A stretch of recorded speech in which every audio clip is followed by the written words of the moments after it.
This has been for years in the making. So obviously, there were some attempts by the Vietnamese government to get this right. And getting a PPP framework right is never easy, because it's really about getting the risk allocation between the government sector and the private sector right. And there has been some challenges. Some of them perhaps have been addressed, some of them still work in progress, in my view.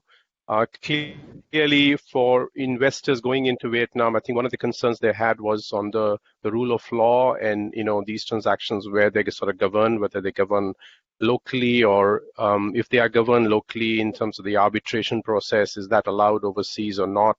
So I think those kind of concerns are still valid. Then equally, we've seen issues around sort of lenders step-in rights. Those sort of rights were a bit limited. There have been some tweaks to that in this. Now the question is whether it sort of gives the operational flexibility in sort of addressing bankruptcy or restructuring issues when it does come to that. These are I guess, the key ones, but the government has definitely tried to sort of move down the path of making this a bit more attractive.